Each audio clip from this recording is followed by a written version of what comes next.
Feestelijk begin van het treffen tussen Heerenveen en koprenner Ajax. Met 6 bestuursleden van Ajax in het hele supportersvak. Prachtig om terug Aalbeck die slalom tussen 4 man in. En met een droege knal, met zijn zonde seizoentreffer. En dan weer attentie van Mika Noermela. Mika Noermela en op en neer, Gerard de Nooijer zien te wat in de wedstrijd. Bestuurt een 5-1 overwinning voor Heerenveen.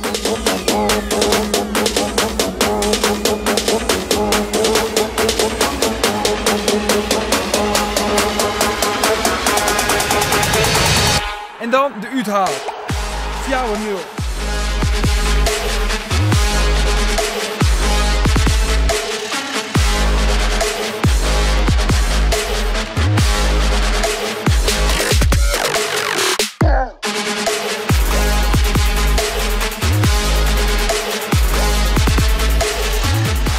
Schitterend.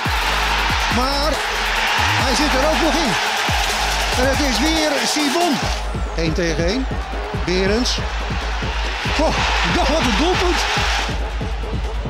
Daar is weer Sibon en daar is het nu wel geraakt. 3-0.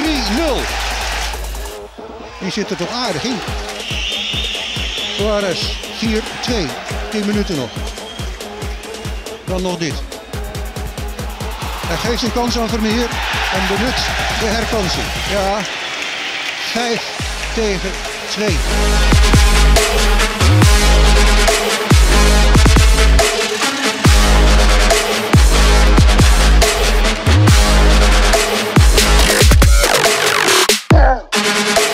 Natuurlijk weer al de wereld mee, ook Moisander en die bal gaat erin. Nu let Noordveld weer niet op en is het weer raak. Dus ontstaat er hier ineens een kans voor Finn Bogason. En is het ineens 2-1, geen buitenspel. Vindt de assistent dus 2-2, ja. En Eikrem, 3-2 voor Heerenveen. Kans om uit te halen, Eriksen en het is 3-3.